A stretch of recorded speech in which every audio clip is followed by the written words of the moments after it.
You think you know your kitchen? Then wait until you see how Grandma cooks with coffee grounds, nylon stockings, and sugar cubes, and why exactly that can save your food. These hacks change how you cook from today on. Cook like Grandma, only smarter? Then subscribe now and let yourself be surprised. Let's go. Make old bread fresh again.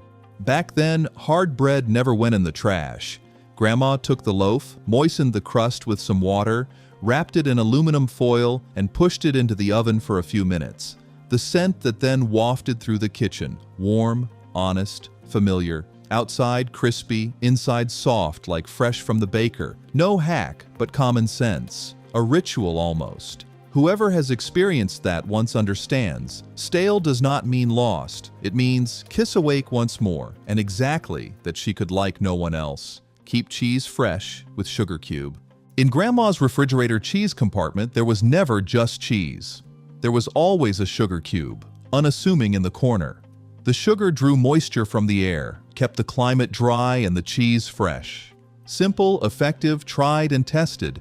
Whoever discovers mold today throws away. Back then, one put a cube of sugar with it and had a week longer enjoyment. A hack from a time when one thought along. And exactly therefore it works to this day. Store onions in stockings. In Grandma's pantry, onions hung from the ceiling, piece by piece, knotted in old nylon stockings. That looked strange, but was genius. Each onion had its place, none pressed the other. The air could circulate. The moisture gave way. So they kept for weeks, sometimes longer. If one was bad, one cut it out. The rest remained untouched. A hack from the shortage time. Today, almost forgotten, yet it works still. Better than any net from the supermarket. Freeze apple slices in vacuum bag. In autumn, the table was full of apples. Boskop, Jonah Gold, L-Star.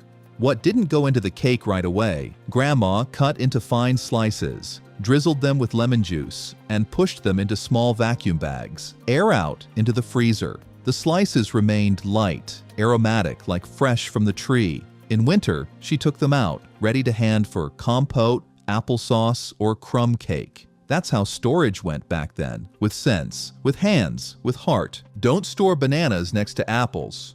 In Grandma's kitchen, fruit didn't lie haphazardly together.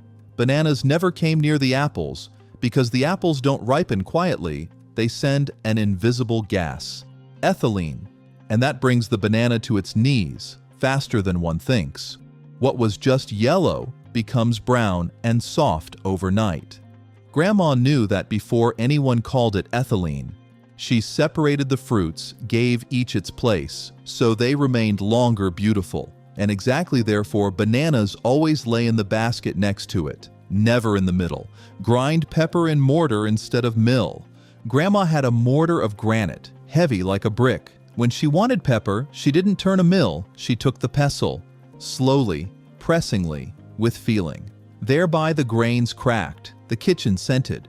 It was no dust, it was spice, sharp, warm, multifaceted. Every breath of freshly ground pepper reminded of something original, of food that not only should taste, but touch. Today, everything goes fast. Back then, pepper had time, and exactly this time, one tastes. In the first bite, in the last rest on the plate. Soak mustard seeds in salad dressing. In the storage cabinet stood a small glass with mustard seeds, golden yellow, unassuming, but full of power. Grandma laid them in vinegar, let them steep, sometimes overnight. Then they came into the salad dressing, not pureed, not cooked, but whole. When chewing, they burst open, spicy, nutty, lively. Every bite had structure, every leaf taste. So a simple potato salad became an experience, a simple hack, but with effect. And exactly that was Grandma's kitchen, thought through, down to earth, and always a bit smarter than expected. Caramelized sugar with a pinch of salt. When Grandma melted sugar in the pan, a pinch of salt always went with it, quite matter-of-factly, almost incidentally. But the effect was great. The sweetness suddenly got depth. Instead of just sticky and loud, the caramel tasted soft, round, almost elegant. The salt rained in the sugar, made it more interesting, finer, less flat. Use coffee grounds as a booster. Grandma never spent a cent on fertilizer. She had coffee grounds. brewed fresh in the morning, already in the bed by noon. The soil devoured it like a feast, full of nitrogen, perfect for lettuce, tomatoes, raspberries. The worms danced, the plants exploded, and the best part, she simply dried it, sprinkled it, done. Just fragrant soil and lush green. That's how she gardened, and the garden thanked her for it. Banana peels for tomatoes. Grandma cut her banana peels into pieces and buried them next to the tomatoes. No superstition, but pure potassium. The pulp was for her, the peel for the soil. This created fruits as heavy as stones, sweet as childhood. The peel rotted slowly, feeding the root system like a silent helper. Nothing was thrown away, everything had its place. And the tomatoes thanked her with color, scent, and a taste you'll never forget. Crush eggshells. Eggshells never went in the trash with Grandma. They went into the garden. Dried, crumbled, sprinkled, fine calcium for strong roots and firm leaves. Especially the tomatoes thanked her for it. No brown ends, no weakening in the heat. And if snails came, they got stuck on the sharp edges. Kitchen waste became soil treasure. So simple, so effective.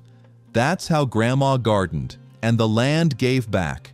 Berry fish remains. Grandma never threw away fish. The bones, the heads, what no one wanted anymore. She buried it in the garden, not as waste, but as a gift to the earth. Deep between the rows rested this treasure, and what grew from it was impressive. Thick tomatoes, glowing pumpkins, lush green leaves. It was as if the garden understood that life was being given back here. No bag of fertilizer from the store could ever achieve that. It was simple, honest, effective. That's how nature worked when you trusted it and gave something back to it. Nettle manure. When Grandma collected nettles, you knew what was coming. No herbal tea, no healing stuff. Manure was being prepared. In the back of the garden stood the bucket, strong in smell, strong in effect. She stirred it daily as if mixing an ancient potion. She let the brew steep for 2 weeks. Then it went to the tomatoes, to the pumpkin, always diluted, always with respect. The plants thanked her with growth you could almost watch. For Grandma, that wasn't fertilizer. It was nature in its purest, wildest, liquid form. And it worked. Always. Set up compost properly. The compost was Grandma's pride. A pile that breathed, steamed, worked. Everything the garden provided went in. Wilted leaves, potato peels, coffee grounds, layer by layer, green on brown, kept moist, turned regularly. After a year, it became fine, dark soil, rich, alive, smelling of life. For Grandma, that wasn't garbage. That was the origin of every harvest, the heart of her garden. Egg cartons and eggshells as seed pots. Grandma took the old egg cartons, filled them with loose soil, and gently pressed the seeds in. If she had time, she even set them in half eggshells. Each seedling grew in it like in a small cradle, warm, protected, stable. When the time was ripe, everything went directly into the bed along with the shell. No garbage, no plastic, just what was already there. Practical, sustainable, genius. Grandma let nature do its thing. She just helped it a little. And that's exactly what made the difference. With few means, but a lot of sense. Collect seeds from the best plants. Grandma walked through the garden in autumn with a cloth bag and picked out the most beautiful ones. The tomato with the thickest fruits, the lettuce that withstood even the rain. From them, she took the seeds, dried them on newspaper, dark and patient. In spring, they were ready, labeled, organized. It was no coincidence what grew with her. It was selection, observation, experience, year after year, from hand to earth, from life to life. Mix small seeds with flour. When Grandma sowed carrot seeds, she first reached into the flour. A handful of seeds, a handful of flour, briefly mixed. Then she sprinkled the mixture with a steady hand over the bed. Evenly, almost like powdered sugar. So nothing grew too dense, nothing too sparse. Each seedling got its place, its light, its space. No confusion or thinning. Just a clear line drawn with flour and patience. That's how she sowed. And it worked, point of the seed downward. Grandma took the seed between thumb and forefinger, turned it slowly, examining as if she had time. Then she placed it with the tip downward in the soil. So, she said, the root falls directly. The plant comes faster, stronger, straighter. Nature sorts itself out, but if you help it, it goes better. She didn't explain it. She showed it, and the garden nodded. Sow densely, then select. Grandma never sowed hesitantly. She sprinkled the seeds densely, almost as if giving something back to the soil. Then she waited. When the first green showed, she went through the bed with a steady hand. She left the strongest seedlings, gently pulled out the others. No regret, just clarity. Those that remained got space, light, nourishment. And they thanked her with healthy growth. For Grandma, that wasn't wasting. It was wise selection. The garden understood this respect and rewarded it with a rich harvest. Grow cuttings yourself. Grandma didn't just cut the basil for seasoning. She put the shoots in the water glass, placed it on the windowsill, and waited. After a few days, fine white roots formed. Then soil was added, a pot, later the bed. From a single twig became a whole bush. From one plant, many. It was observing, patient, understanding. For Grandma, that wasn't magic, but experience. Whoever looks closely understands. Plants speak quietly. You just have to learn to listen to them. And whoever does that is richly rewarded, completely without effort, just with time. Reusable containers, yogurt cups, cans. Grandma collected the yogurt cups on the windowsill. Tomatoes, basil, sometimes sunflowers grew from them. She didn't need pots from the store, just what others threw away. In spring, they stood in rows, each cup a promise. Later came soil, then the bed, and in the end, a basket full of vegetables. From waste became beginning. Clay pot irrigation. Grandma buried an old clay pot between tomatoes and cucumbers, filled it with water, and covered it with a flat stone. The water seeped slowly through the pores, directly to the roots. The plants took what they needed when they needed it. Even on hot days, the bed stayed supplied, even if no one was watching. It was simple, effective, and smarter than any timer. The fruits grew thick and juicy, and Grandma smiled, because it worked, always. Use rainwater. When the rain came, Grandma put out the barrels, large, heavy drums, right under the downspout. The water rushed in, all without effort, all without waste. Later, she watered her beds with it, only with what fell from the sky. The plants thanked her with plump leaves and strong growth. For her, that was no hack, but obvious. Because good water didn't come from the tap, but from the clouds. Vacation watering with wick. Grandma strung strings between water bucket and flower pot, one end in the bucket, the other in the soil. Cotton, washed, firmly anchored. The wick delivered drop by drop, exactly in the right measure. The soil stayed moist. The plants stood calm and sated. Everything continued, even though no one watered. And when she came back, nothing was wilted, just green, as if she had never been away. Cooled pasta egg water. When Grandma cooked the eggs, she set the water aside. She let it cool, carried it out, and poured it at the root balls of her plants. There was still strength in it, she said, minerals that would otherwise be lost. The water from the pot became nourishment for the soil, a cycle that was obvious to her. Everything that still benefits stays in the garden, always. Water in the evening in summer. When the sun disappeared behind the shed, Grandma took the can. She poured slowly, with a steady hand, directly at the root. The soil was still warm, the thirst of the plants great. Overnight, they could absorb what they needed. No drop evaporated, nothing vaporized in the light. So the bed stayed moist, even on hot days. For her, that was the right moment. The garden understood. Human hair against wildlife. Grandma collected the hair from her brush, wrapped it around small twigs, and stuck them by the bed. She said the human scent kept the long ears away.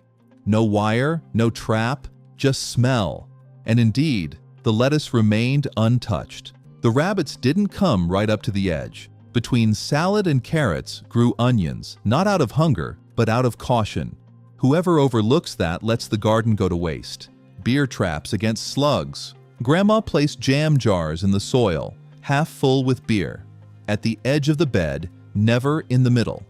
The scent lured the slugs in, the trap did the rest. It was simply yeast doing its job. The next morning, the lettuce was unharmed. The jars were emptied, the beer renewed. So simple, so effective. For Grandma, that was no witchcraft, but experience. Marigolds between vegetables. In the old garden, marigolds always bloomed between the tomatoes. Yellow, orange, never randomly placed. They kept aphids away, distracted slugs, attracted bees and ladybugs. The scent was strong, almost biting, but the garden was calm. No pests or leaf damage. And incidentally, it became beautiful. Color between green, order between chaos. For Grandma, that wasn't decoration, that was protection, and it always came in flower form. Garlic and onions as bed protection. Grandma stuck garlic cloves at the edges of her beds, not for harvesting, but for deterring. The scent kept voles away, the soil remained calm. Between lettuce and carrots grew onions, not out of hunger, but out of caution. Whoever digs there thinks twice. The plants stood still, as if knowing someone was watching. For Grandma, that was no superstition. It was knowledge, passed down in cloves and skins. And the garden listened. Aluminum plates against birds. Grandma hung aluminum plates on sticks where the strawberries ripened.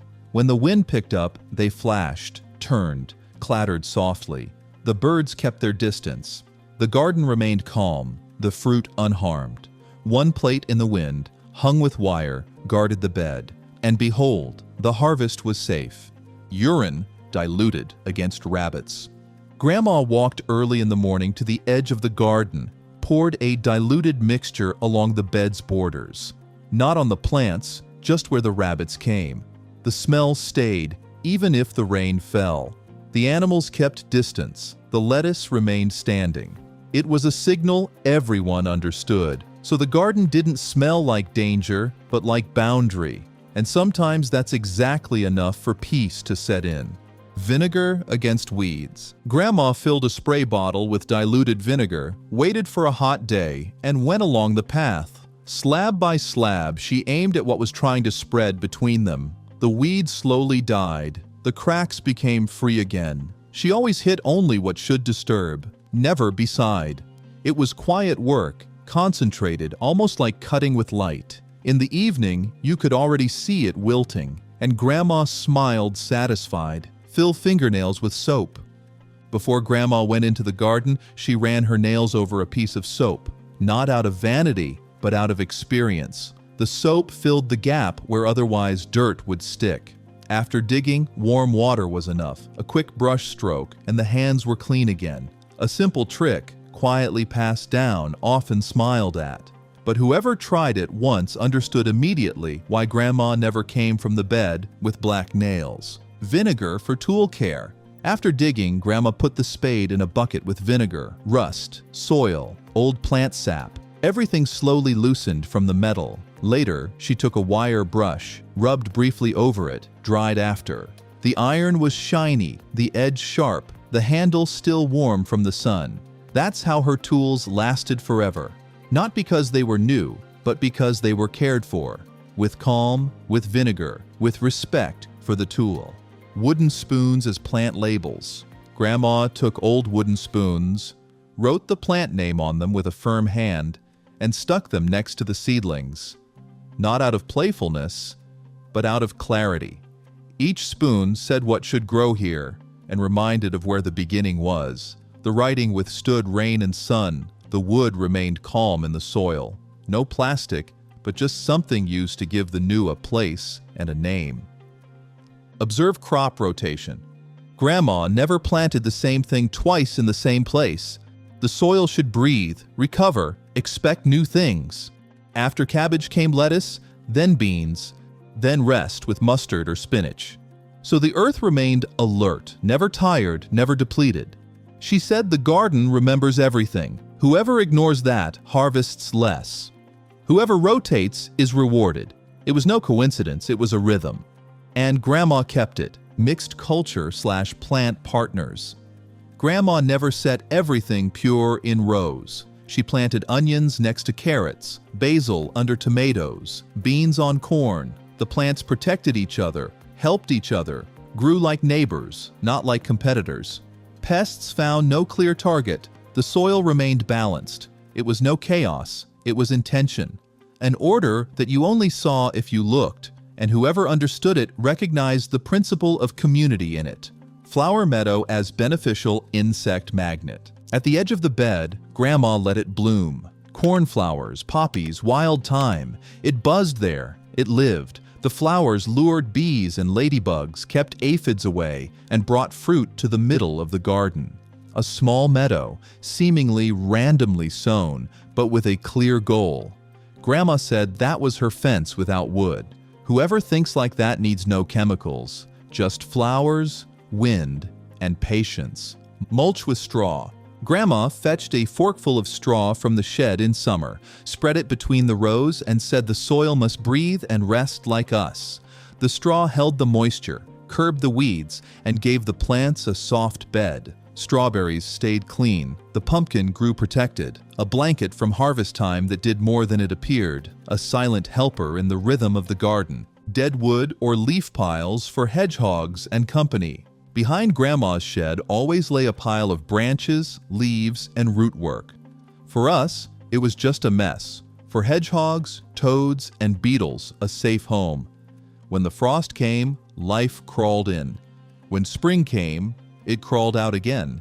Grandma said the garden helps itself if you give it space for it. So simple.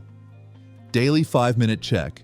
Grandma walked every morning with the coffee cup through the bed. Not hastily, not with tools, just with alert eyes. She looked at every leaf, noticed the smallest slug, smelled sick soil before others even looked. 5 minutes, she said. Save 5 hours later. Whoever sees the garden daily recognizes what it lacks. And often a grip, a cut, a watering is enough before the damage takes root.